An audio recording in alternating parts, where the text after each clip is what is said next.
Let me just introduce myself and the session and then the format for today.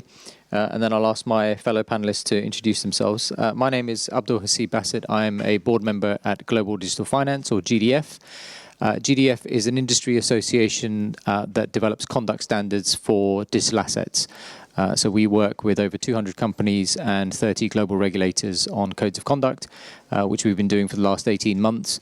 It's an open community. Anyone's welcome to join as an individual or an organization. If you'd like to know more, you can look at gdf.io, which is our website, where you find all our information. The session today is entitled DeFi Maturity and Institutional Adoption. Hot topic, as you're all really keen to get in on time. So thank you for that. Let me introduce our panelists, Leonel Rubibo and Jean-Marc Boniface. Firstly, maybe I can ask you to give a brief introduction about yourselves, and then I'll explain the format of how we're going to run the session today. Hi all. First, thanks for coming. So in terms of background, I worked in different hedge funds focusing on capital structure arbitrage, especially focusing on the US stuffs. And I've been co-founder and CEO of Trakx, which is a crypto indices platform aiming at dragging institutional customers, so not only crypto funds, but also traditional asset managers and hedge funds into the crypto space via thematic investment in products, in a full range of products. Hello, everybody. I'm Jean-Marc Boniface. I'm kind of a veteran of legacy finance for my sins, but also I've been spending the last half a dozen years in blockchain encryption and now increasingly DeFi. So basically, my point of view, I come from the derivative side. I was running a large bank derivative team in New York and London in the 90s and 2000s, and then more recently a hedge fund, commodity hedge fund in London, and started investing into tech, fintech, and blockchain in the last half a dozen years, and I'm basically trying to see how we can join up the legacy world of finance with those new exciting technologies. So we're going to run this as an open session, which means your participation is encouraged and welcome. I'm going to ask a few questions to our panelists just for the first few minutes, setting the scene on the topics and exploring really the two main themes of maturity and adoption. And then I really encourage you to ask questions, put challenges to our panel, and really look at what are some of the themes that you want to explore on this topic as well. So just to give you a taster, you could be looking at regulation, some of the governance challenges, some of the expectations on time frame for wider adoption, how much of a role can DeFi really play in the conventional finance world, and then looking at DeFi outside of the crypto space as well, and what excites you the most. Those are the things that hopefully you can bring to the conversation as well. But I'll start with our sort of prepared questions. So on the topic of maturity, Leonel, can you, for the audience, really give us a scene set on what is the current state of maturity, and really what you see as some of the models that DeFi can follow as it starts to achieve or build maturity? Yeah, sure. So I'll take this first part of the question and probably leave the other part to Jean-Marc. So in terms of adoption so far of DeFi protocols, as you probably know, it's abysmal to say the least. You don't have much adoption, if at all. Right now, it's just essentially crypto funds and very much like the DeFi funds who are like in a trial and error mode, testing a few products around.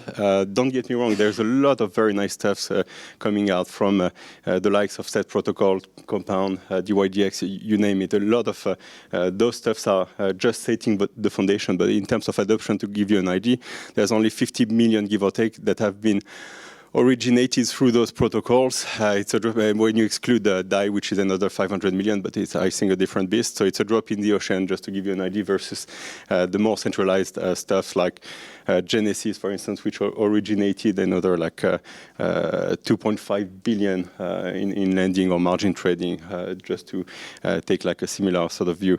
So it's very abysmal to say the least. Yeah, so I mean, to kind of frame the discussion, I'd like to kind of take a bit of a step back and think about where we're coming from, right? We have a very antiquated legacy finance model that is has not performed, is costly, and has presented massive systemic risk, as we've seen in 2007, 2008. So the high-level thesis for DeFi is very well understood even from the legacy players and the regulators. Now, the issue I can see, and I see on the other side, I see very exciting creativity and product development and idea in the DeFi space on a purely distributed model. The thing that, from a high level, I can't see yet is whether DeFi is going to basically try to replace a legacy finance, in which case we're going to discuss it, but there's a lot of steps that have to occur. And then if you look at DeFi today and the product and the platform existing, it seems to me that it's mostly there to cater to the native crypto community. A lot of the lending stuff happening and models are really almost like a closed loop, right? You pledge your Ether and you leverage and you buy more Ether or whatever. So it seems to be missing the connectivity with the real strong societal use cases, except the big one, which is bank the unbanked. So I'll put that aside. But to challenge the rest of the finance industry, I think what's missing to me, it's a really compelling product that fits a use case. So I think you've brought us nicely onto the next question, which is about adoption. So other than the initial use cases that you've outlined that have some tangible adoption, what are the main hurdles that you see and the issues that are stopping DeFi or that DeFi has to overcome to enable wider adoption? So maybe I can start again with you, Jean-Marc, first, and then Lila. Yeah, I don't mind. So yeah, I mean, from a high-level standpoint, I think there are some generic stuffs which are very much applied to crypto in general, not DeFi, but all the stuff that we know in terms of lack of regulatory framework. I say in terms of volatility range, also it's compressing by the day thanks to the introduction of derivative products. In terms of custodian solutions, although we are getting there clearly with the likes of BitGo, Fidelity, and so on, it's still like a bit, very much up in the air to some, at least, institutional players. And last but not least, I'd say knowledge about the space is a big hurdle to overcome. The learning curve in the space is incredibly steep, and it's going to take some time. We just need to be patient for those guys also to learn more about the space before they step in. So outside of those specific generic remarks, I say there are more specific stuff. So applied to DeFi, we need to definitely be much less maximalist. I think there's all of us, we're very much tempted by decentralizing everything when effectively it prevents us from reaching out mass adoption. From a technical standpoint, there are some issues around latency and issues surrounding latency. So in terms of front-running trade collisions, there are some issues in terms of liquidity. It's abysmal, and it pushes back a lot of existing players. There's slippage costs, which is another issue. And I think also, like, very fundamentally, there's an issue concentrating everything on Ethereum. Ethereum is probably the one of the best protocols out there for DeFi right now, but it nonetheless poses a sort of systemic risk in a way in terms of concentration. Everything is concentrating on Ethereum with all the issues we know about scalability. And we remain very much confined to the ERC20 environment, which excludes by nature a lot of the other tokens that are moving to their native blockchain. So it's also a big deal. A lot of concentration on the nodes as well. A lot of those dApps are built using Infura, not their own nodes. So it poses another big technical issue. So there's a series of things from a technical standpoint. From a higher level standpoint as well, I'd say there's still some big questions about governance. I mean, everybody talks about moving to a DAO at some point. The reality is we're not there. I mean, I heard yesterday, and I applaud that Melonport moved to Aragon, which is really great, but it's one in 100 cases. So it's way too limited for now. If we really want to fully decentralize everything, we need to adopt more like those kind of DAOs. There's a big deal. Again, we talked about this yesterday evening for those who went to the Diversify talk. There's an issue around price feed and oracles. It's a big. I mean, we saw the mess that happened with synthetics not so long ago. So there's a series of issues actually that we need to think about very carefully, I think, if we want to get to a mass adoption. Yeah, I would agree with this. I would to kind of rebuild the house. I think you need two main things to create this DeFi world. You need a unit of payment, right? That scales. In my mind, to move DeFi to broader adoption, it can't be a pure crypto asset. You'll have to be a form of a stable coin that is related to the to fiat money, to kind of elegantly join up the legacy system and the DeFi model. So I think we're still looking for that core brick, like the real liquid stable coin that have a seamless onboarding, on-ramp, off-ramp to fiat money. My proposition that it's coming, and I suspect if we want to get the large players, institutional players come in, that has to be a coin that has some element of regulation. So when I hear the debate on Libra, on whether it's going to be regulated or not, it's probably it could be something like a Libra, or there are some efforts existing, but they're a little bit more concentrated or centralized. Libra had the merits to be a consortium of 100 players.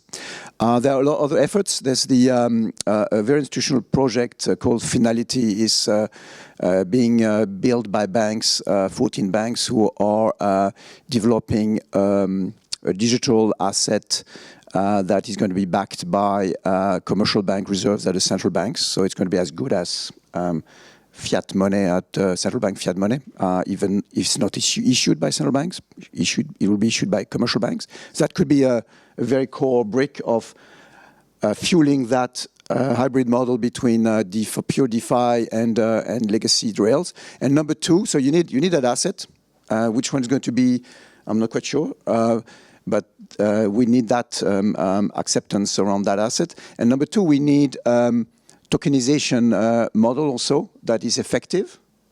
So all of the legacy type of financial instruments can be tokenized, not just money, but assets, bonds, equities, derivatives.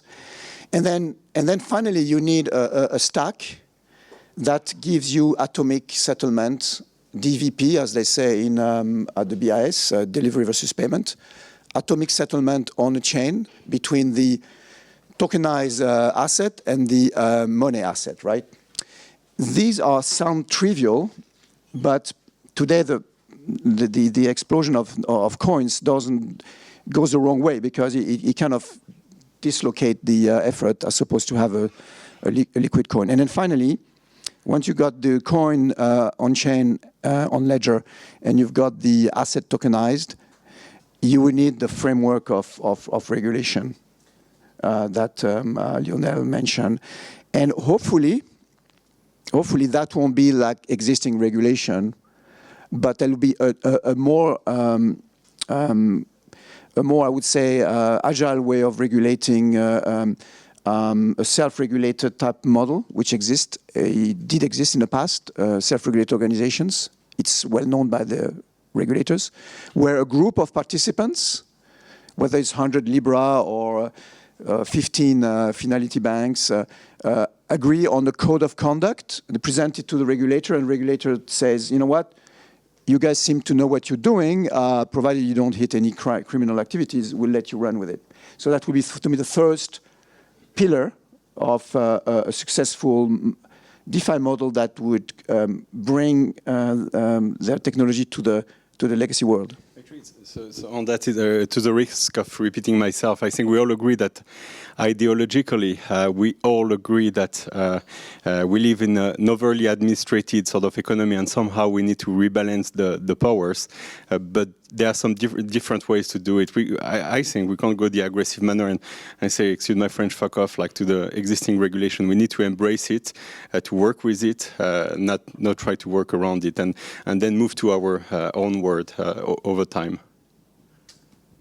So thanks very much for raising that point about regulation, because that's very much the aspiration of global digital finance, to really work with the community and educate regulators and bring regulators on side and address their concerns in this sort of DeFi model.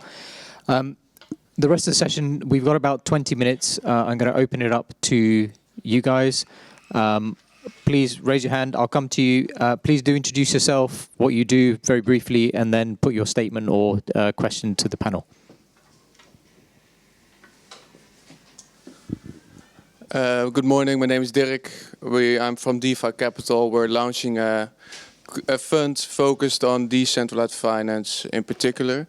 And we're hoping to be a large player in the holding assets of decentralized organizations.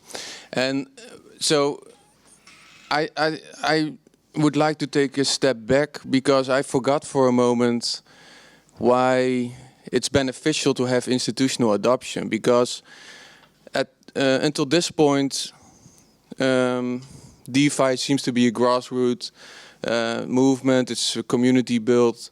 We have many wallets being launched and many products being built. And I mean, we are all here without the help of any institution. So what's stopping DeFi from delivering a product that just moves over the world like WhatsApp did, or any other popular application? So that's one question. And the other question is, what are the large benefits of institutionals entering this space? Why do we need it? Maybe, I don't know if the audience wants to bring somebody from the audience. Yeah, well, you're more than welcome to comment on the questions as well. But should we go to you, Jean-Marc, first? Yeah, I mean, I think we should have our cake and eat it. I do believe there is a use case and a place for pure decentralized DeFi, as you kind of presented it. We also know there are serious challenges for this to deliver liquidity. It's a self-fulfilling issue, right? If purely decentralized DeFi cannot provide liquidity, it won't scale, and it won't give you a decent product and bid offers.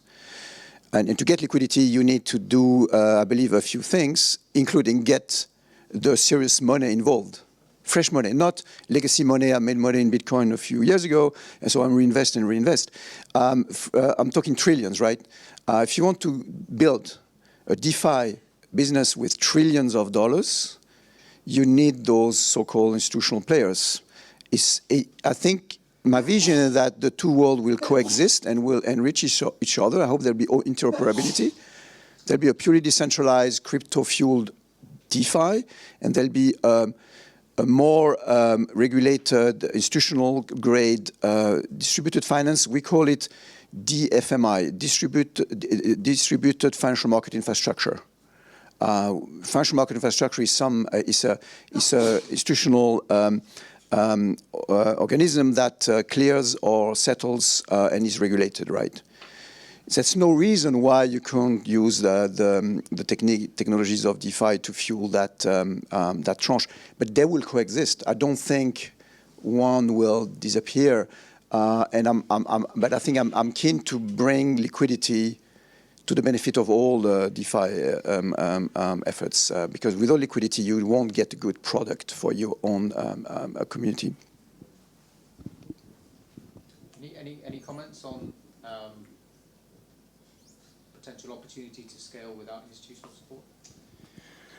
Yeah, I guess I kind of agree with Jean-Marc. I mean, I take your point. It's totally valid, but it's yet to be tested. I mean, some of the existing protocols have been around for some time now, and look at the adoption is still not great. And when you look at the whole ecosystem, the likes of Kyber, 0x, and so on. I mean, all trying to focus on liquidity, network liquidity, or liquidity pools.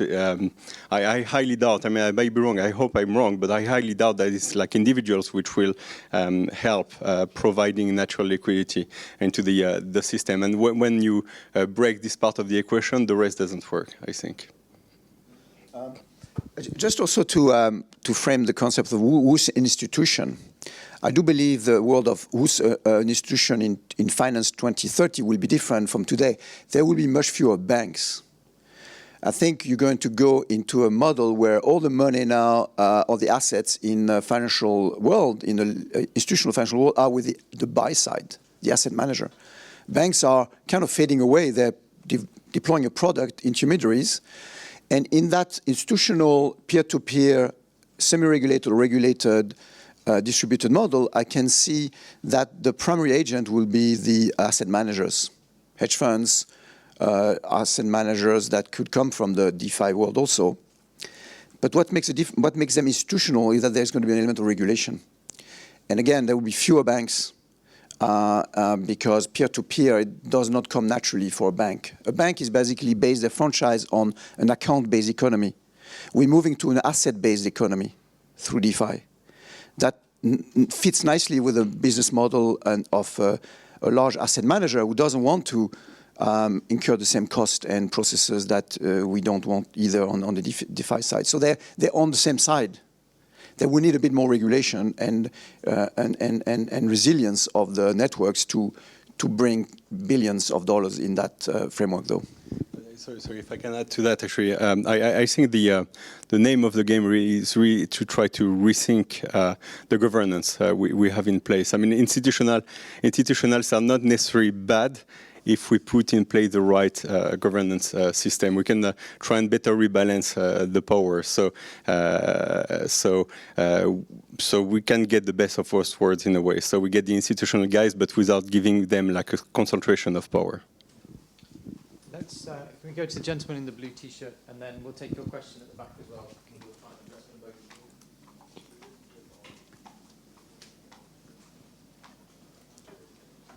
Thanks. Hi, I'm Rob Passer from the Cambridge Centre for Alternative Finance. Just a very brief question, Jean-Marc. You said you think there'll be less banks. What do you think will happen to those banks in the next 10 years?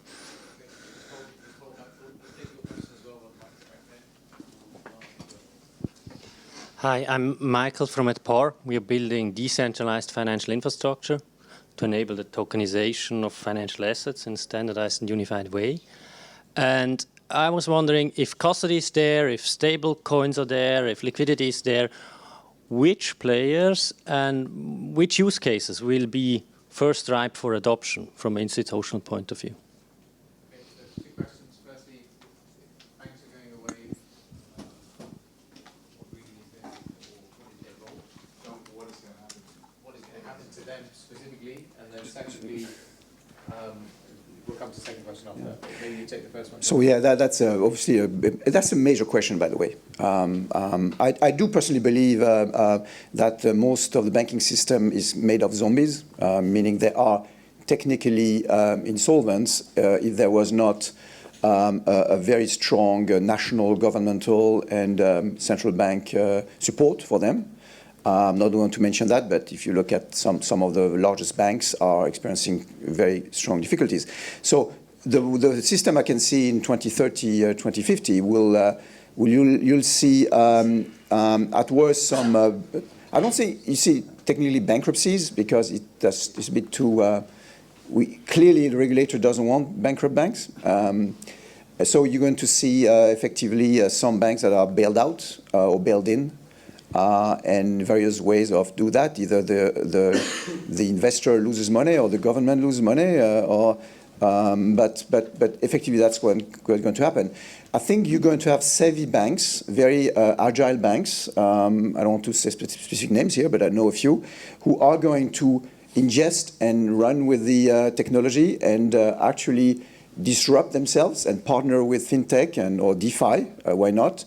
To kind of bring them up to speed with a more streamlined core infrastructure model where they don't spend 10 billion I mean, the largest bank in the US spend 10 billion a year in IT. You multiply that by 2,000 banks and average down, it's staggering. So if you replace some of the core market infrastructure of banks with ledger type, common infrastructure, peer-to-peer, utility type, you're going to seriously reduce the costs of carrying that burden. But to answer your specific question, I think there'll be fewer banks and they'll be bailout, disappear, merged, or in worst case, bankrupt. Rob, I'm going to put the question back to you. What's your view? What's the Cambridge Centre's view on, as a sort of movement behind alternative finance? What do you think is going to happen to banks? On the blockchain team, I couldn't possibly comment. Okay. Well, let's take the second question about use cases. To you, Lionel.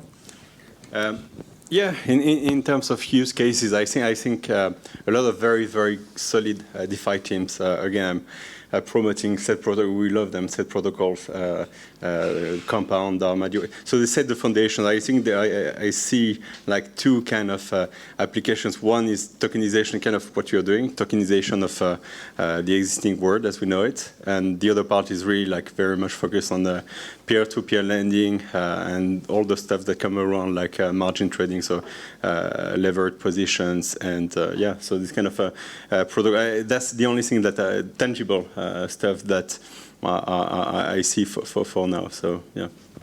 I think I'd kind of echo that view that where you've seen sort of fintech adoption be more prevalent over the last few years, where there's still some intermediaries that are taking value out of the system, I think there's a role and a use case and probably earlier adoption that we're going to see.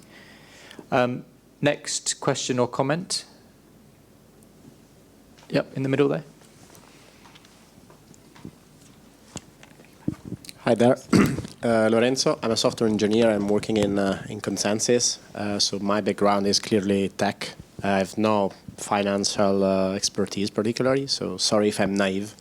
But we are framing this conversation with we need basically banks or regulators to basically start to having an actual adoption.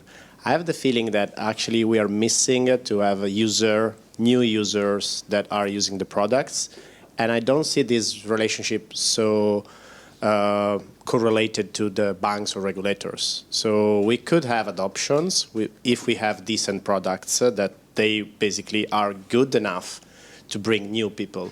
And if this happens, we're going to have two things probably. One is we're going to have more liquidity because those people need having a crypto, so they need to buy this crypto. So we need something to make the ramp on the crypto side. And on the other side, we're going to have products that are really useful for them. So it can be either ways of using, for example, DAI or Ether, or way to get this money, then maybe lend or let them invest, or something completely different, for example, gaming. But independently of these two use cases that I could be completely wrong, I think the main point is having your user base. So if we have 1 million of people using a crypto product, it's very important to have DeFi that is growing. That's my opinion. I think if you think about what is the role of finance in the world, in a simplistic way, it's there to fund the economy, right? Economy is organizations, companies, individuals, and to bridge the gap between savings and investments.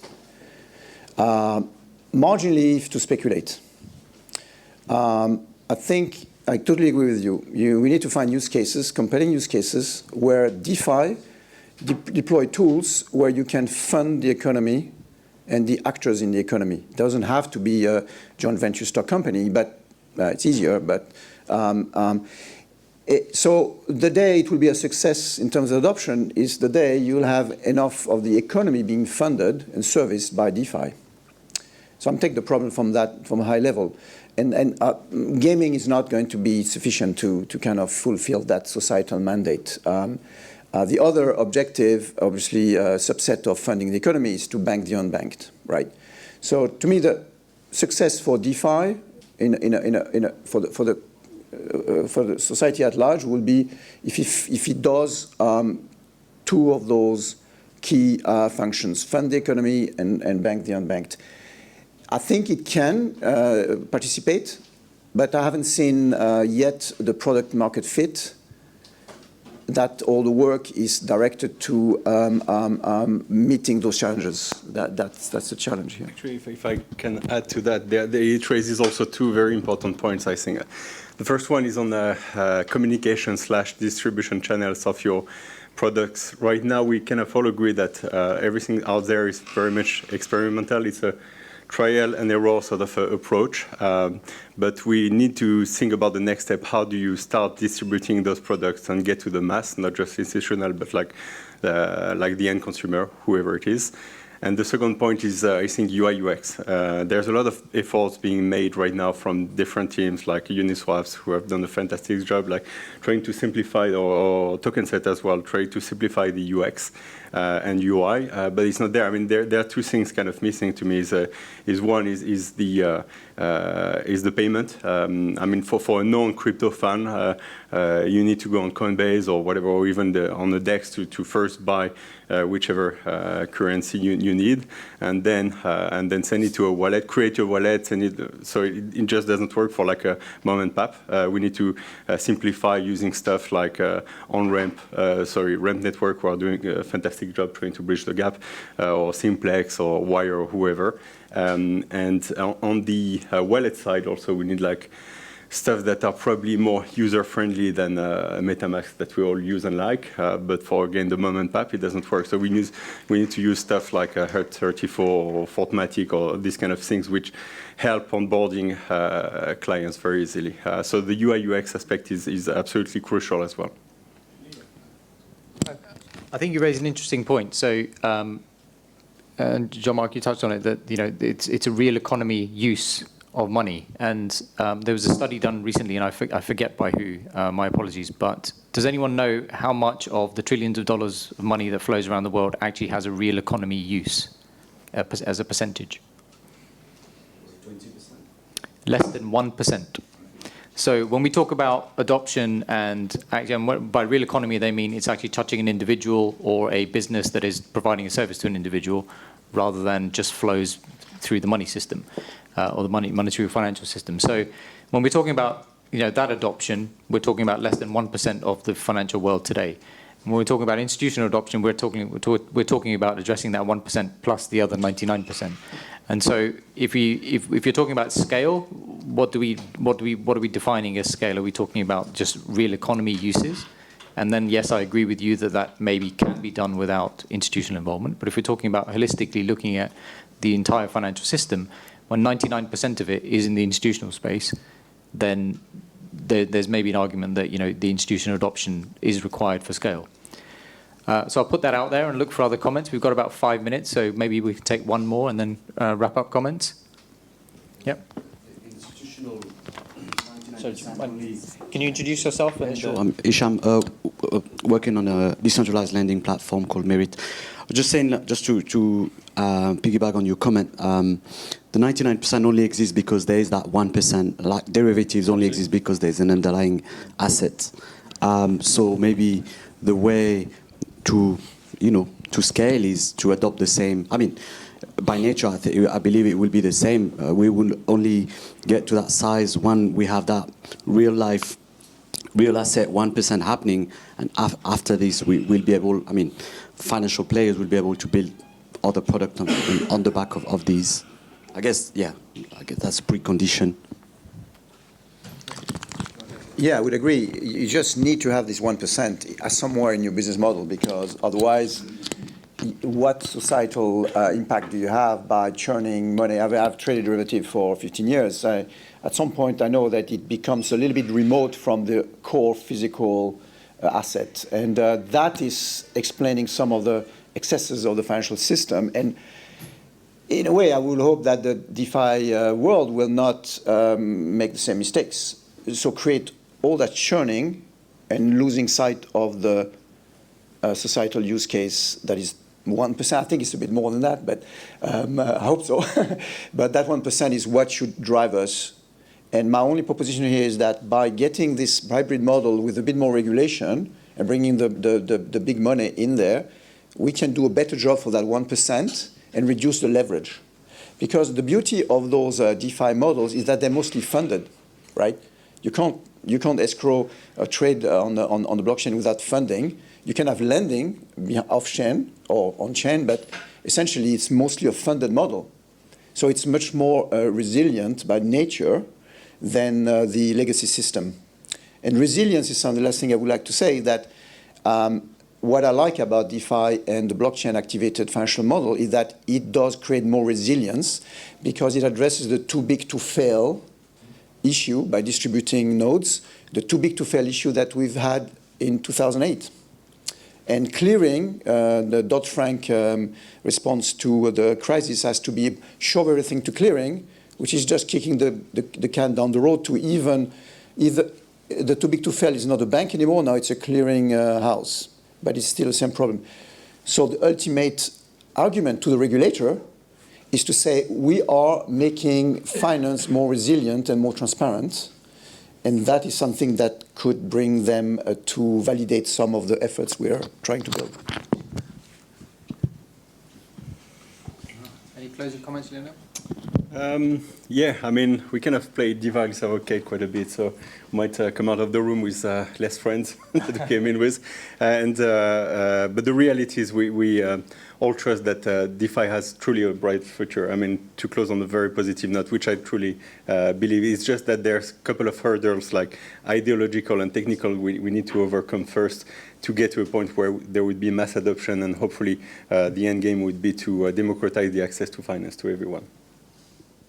Thank you. So all that remains for me to say is thank you to our panelists and thank you for your participation as well. I trust you found that engaging, and we're moving to a coffee break, I believe. So feel free to accost our speakers outside the room and disagree with them some more if you will.